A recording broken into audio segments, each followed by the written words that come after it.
Morning, Judge. My client is Michael Jones and he's in custody and he's asked me to argue probable cause for him, and so I Sure, shall. of course. You ready? Yes, Judge. Does he need to be brought out or do you, I don't know your process. Mr. Jones, please. Yeah. It's only fair because it's his case, so we might as well bring it up. No, he asked me to do this and so I told him I would. Yeah, it's Michael Jones. Yes, Michael Jones. He must be unhappy, huh? Asked him to breathe. Or hungry. Asked him to breathe. Good morning. How are you? Hey, buddy. If you're banging on the door, you got to be careful because you break something, you're gonna catch another charge. So be careful banging on those windows because they break very easily. All right. So you were Michael Jones. Mr. Jones, we're talking about you, so that's why I wanted to bring you out. It's only fair that you get to hear what's going on with your case. Your lawyer wants to challenge probable cause in this case. You're charged with interference with the duties of a public servant. You are facing up to 6 months in jail and or a $2,000 fine. That's what you're charged with. I don't know. So I'm going to have them read and we're going to do probable cause to see whether we're going to go forward or not. Okay? Okay. What happened? On January 10th, 2025, the officers in official uniforms and riding in a marked patrol vehicle were dispatched to a disturbance at a residence in Harris County, Texas. The officer observed the defendant standing outside the location, being told to leave by the resident, to which the defendant refused by verbally yelling at the resident in a loud, aggressive tone of voice. The officer announced themselves and observed the defendant begin to walk away. The officer gave the defendant a verbal command to put his hands behind his back, and the defendant pulled his hand away. The defendant refused to comply with verbal commands, and the defendant held his arms to his chest as the officer attempted to detain him. The defendant continued to refuse additional commands to stop resisting and put hands behind his back. He yelled at the officer in an aggressive tone and shouted out loud, "Don't let them take me." The officer performed a leg sweep and continued to struggle handcuffing the defendant due to him pulling away. The officer began to roll around while on the ground and reached the officer's hands to prevent him from being placed in handcuffs. The officer continued to give commands, and the defendant continued to refuse. I get it. But what's he doing? I mean, he's walking away. That's what they wanted. Right? So, Blackmail. No. Just losing? Your Honor, in this case, to read the full dim, it was the disturbance call, and they said they observed him standing outside the above location, being told to leave, and they observed him verbally refuse, and then... Right, but then cops get up there. And then they observed him begin to walk away. And it says they approached Jones and observed he was intoxicated in a public place based on his slurred speech, pupil size, and Didn't say that. That was in the complete dims, Your Honor. And then it Do you know says about that? and Yes, aggressive Judge, behavior. but Okay, I go have my ahead. argument prepared. Judge, my argument is exactly what you started to say. There's some sort of disturbance. Somebody's asking him to leave. They're yelling and screaming at each other. Police coming up and saying, "Hey, I'm the police." You can walk away from that all day long. My client did walk away from that. My client's loud and emotional, as you can tell here today. You're allowed to walk away emotional, yelling, screaming, even using profanity in this state if you want to. Then the cops come up to him and suddenly there's some kind of unfounded allegation of intoxication. There's absolutely no facts other than that statement. "I smell marijuana. You look intoxicated," because it looks like he walked away and the cops didn't want him to walk away. And so now they need a reason to arrest him. My argument is based on if he's charged with interference with a public servant, that doesn't come until later. He has to be lawfully arrested and lawfully detained or lawfully with the police before that even occurs. Walking away when a resident tells you to leave and all you've got in your sworn statement is, "We identified ourselves as police," so what? Everything that happens after that is fruit of the poisonous tree. So they go up and they see that he possibly could be intoxicated. So does it go into a potential public intox investigation? If it does, they need to announce that. You can't just walk up to me and say, "I'm the police, stop." We don't live in that kind of society. "I'm the police, I need to investigate you, so therefore stop," all day long. "I'm the police, we're investigating, I need you to step aside, sir, so I can investigate this matter," all day long. But hey, I'm the popo. The reasonable suspicion we have is they begin to investigate what? So A criminal trespass. they're called, yes, a disturbance, and they saw him yelling, being aggressive, and then as he walked away, that's when they saw So signs. the trespass investigation ceases because he's leaving. Yes or no? It's not specified to be a trespass, Your Honor. It's specified just to be a disturbance. That's what it is. Okay, but it's a trespass that they're investigating a trespass, right? I mean, for all intents and purposes, isn't that what it is? The investigation begins as a trespass investigation because he's there.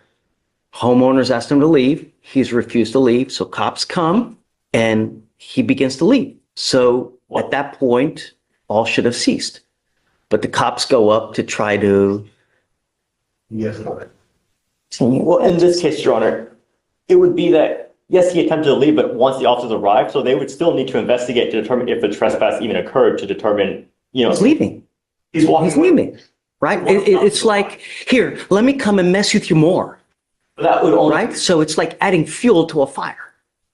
But they would still have grounds to investigate, and furthermore, with the further signs of possible public intoxication, it would give them further grounds to investigate. That's because they're going up to him to mess with him. Well, they're going up to investigate what they saw, him refusing to leave, and he leaves. He only left once they arrived. So with maybe potential fear of apprehension, that's when he decided to leave, which it wouldn't undercut their ability to investigate what they had observed happen in front of them regarding that public or that disturbance that they were called about. They still need to figure out what happened there and if there was a trespass to begin with. Judge, you can't flee a trespass. The way you comply is by fleeing. Well, we don't know it was a trespass, it was a disturbance. We don't always specify the disturbance. I'm going to find no probable cause. You understand? Mr. Jones, be careful, man. We have enough drama in this life, don't we? Yeah. You don't like to wear orange, do you? Be careful where you go. Be careful what you do. Yes, sir. Everyone's always out to get you, man. Yes. Don't let them. Yeah. All right, man. Good luck. Thank you. Unless you. I didn't hear what happened. Mr. Deshawn, sir, you're charged with reckless driving. You're facing up to 30 days in jail and or a $500 fine. We are going to do probable cause. You have the right to remain silent. Anything you say can and will be used against you. You have the right to have an attorney present. If you cannot afford one, one will be appointed to you, sir. Your Honor, on March 27, 2025, in Harris County, Texas, a law enforcement officer observed a vehicle make an improper turn, nearly causing an accident with the vehicle turning next to him by turning into the wrong lane. The defendant then traveled 88 miles per hour in a 50-mile-an-hour zone and made an unsafe lane change while speeding. That's it? Yes, Your Honor. The information, the charging instrument alleges that Oh. the reckless driving is based on a willful and wanton disregard for the safety of persons by driving more than 35 miles over the posted speed limit. I'm going to do this. I'm going to take more time with yours. Just take a seat for me in the jury box so we don't forget about you, Mr. Deshawn. I'm not ready to make a ruling on this yet. Grab your stuff. Just hang tight with me. Can you point him something real quick? Reckless driving, Judge Reed. Do you want him up? No. I had a bit of an issue with this. So that's why I wanted to appoint him someone to see. Can you read me the DIMS again, Alex? Yes, Your Honor. So on March 27, 2025 in Harris County, Texas, officer observed the vehicle made an improper turn, nearly causing an accident with the vehicle turning next to him by turning into the wrong lane. Defendant then traveled at 88 miles per hour in a 50-mile-per-hour zone and made an unsafe lane change while speeding. Also, I watched the video for this one, so I can answer questions on what actually was observed or what I observed on video. So let's break it. Complaint, it basically alleges unsafe lane change. Does it really? Is that the basis for the reckless driving, the unsafe lane change? So the way that the charging instrument reads is essentially word for word is a recklessly drive a vehicle in willful and wanton disregard for safety of persons and property by driving more than 35 miles per hour over the posted speed limit, making unsafe lane changes, causing other drivers to have to take evasive action and avoid collision with the defendant's vehicle. Is that what you saw? As I did not observe any vehicles having to take evasive action. What I observed specifically was the defendant coming out of the parking lot on the theater road. He does cut across 3 lanes to go to the far lane, but I didn't see any vehicles having to take evasive action, slam the brakes on. In terms of speeding, I'm not sure if he was speeding or not, but it did look consistent with the flow of traffic with the exception of passing other vehicles. I'm going to admonish you. I think that's fair, Your Honor. Come up. Who is it again? Mr. Deshawn, do you watch the news? Yes, sir. Do you really? Yes, sir. Do you really watch the news? Every single day in our county, someone dies because of a boneheaded move that's made in a car.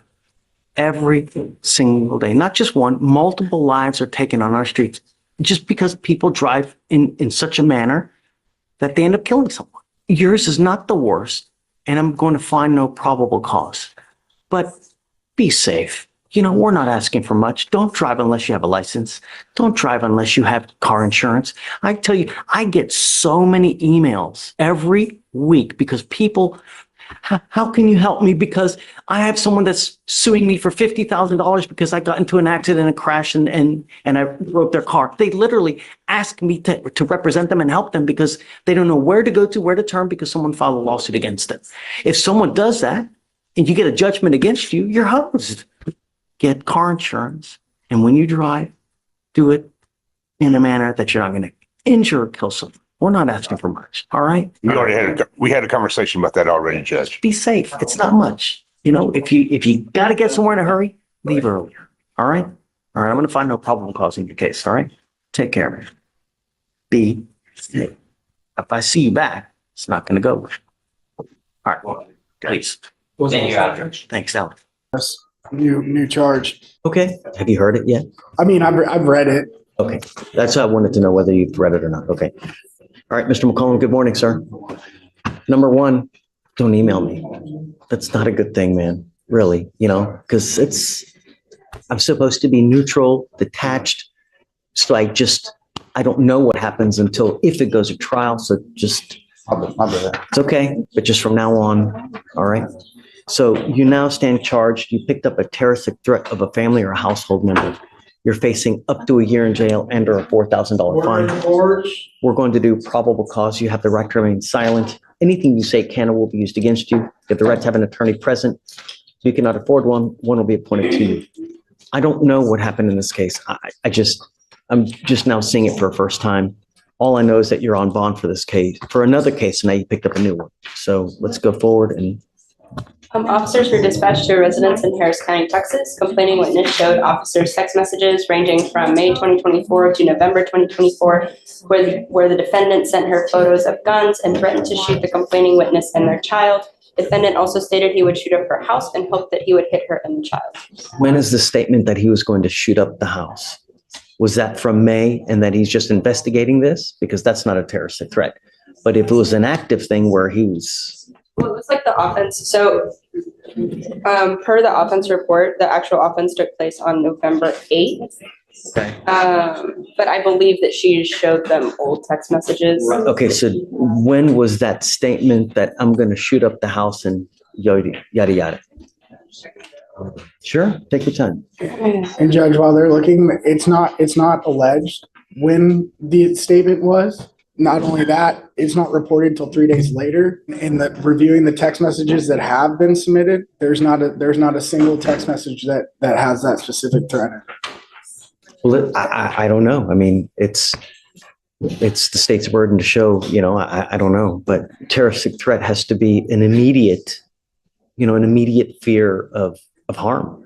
So I don't see an actual date in the offense report. I personally have not reviewed the text messages in this case, Judge. I don't see a date of the actual threat. That's not a good thing. I mean, who knows when that statement was made? Could have been made 2 years ago. Could have been made yesterday. Yeah, I agree with you, man. I mean, if you don't have anything else, then that's it.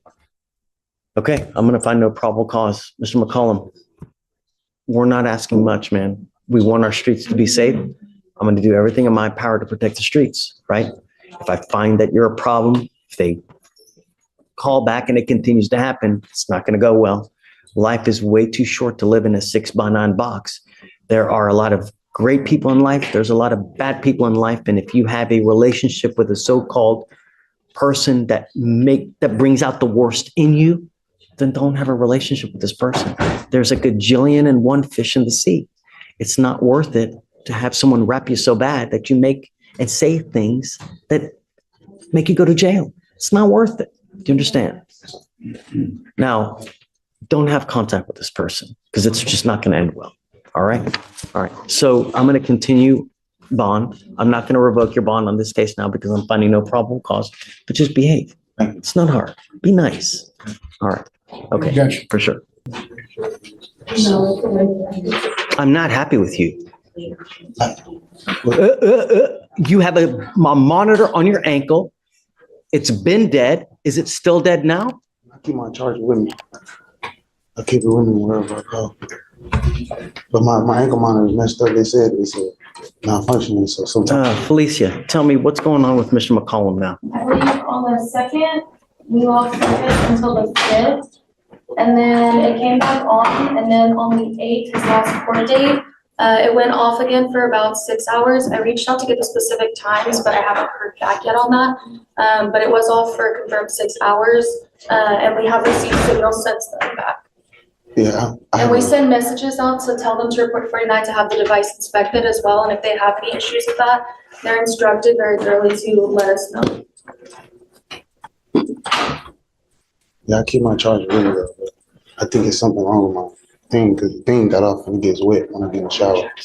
You keep your charger on you, but you don't use the charger because it has gone dead over and over. And I don't care if you come here with a baby to try to save your ass from going into custody. I'm not trying to save him. I'm the only one that could watch them right now. What's going to happen if you go to jail?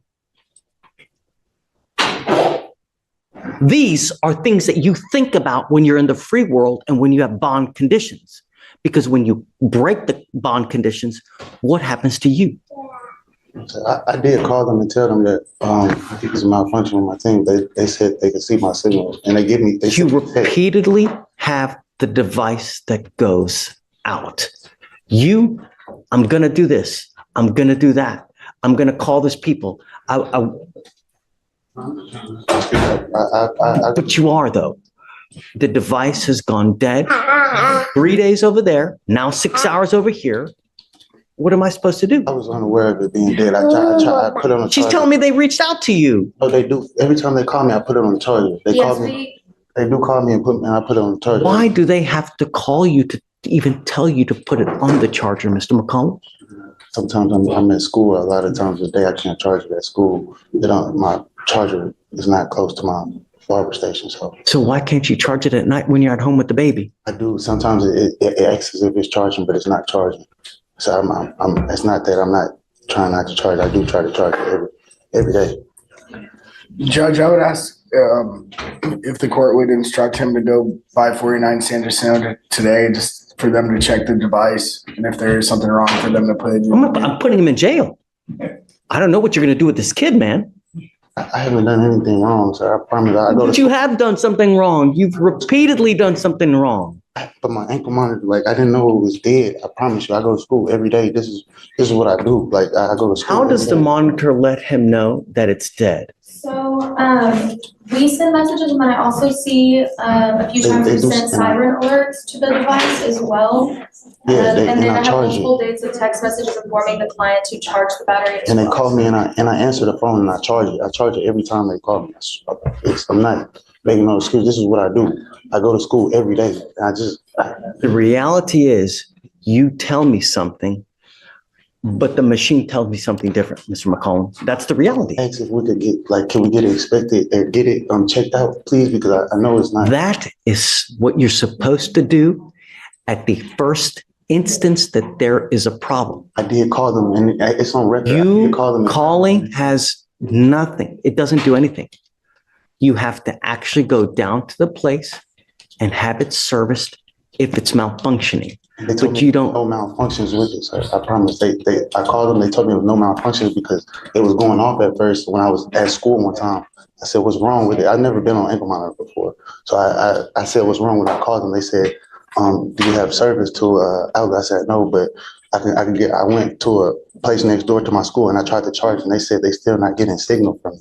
They still weren't getting signal. So if we can get it changed or get it looked at least, Judge, I would ask if he could get a new device, if we could reset this a week, and if Here's what we're going to do. I'm now sending you for a drug and alcohol test. I want to know what, if anything, is in your system. Sir. Do you understand? Sir. You were to come back tomorrow. Don't come with a baby. Do you understand me? Sir. Don't come back here with the baby. Sir. Because if you're here and I put you in custody for one reason or the other, I will call CPS. Do you understand? Sir. But here, whoever you are, I don't care who you are, we will hold you accountable. And if you continue to piss on my leg and tell me it's raining, there will be issues. Do you understand? I will not entertain you telling me I got to do this, I got to do that, my malfunction, this. They reach out to you ad nauseum to tell you that there are issues, and you coming here and telling me, well, I don't know about this, I don't know. It's disingenuous. I actually get it. Ankle monitor looked at. Just go to 49 San Jacinto, Where is that? 49 San Jacinto. First thing is first, I'm sending you for a drug and alcohol test. And then I will give you the benefit of the doubt right after. Have you go to this place to see if there actually is something wrong. You will be back here tomorrow. Understand? Okay, Hunter. Judge, they will, do you have someone else to watch the baby because they don't have a child? Do you have someone here with you today? No, sir. But I'll just wait outside the address until I can get somebody to come. Do that. Yes, Judge. All right. All right. See you, Mr. McCollum. We'll see you tomorrow.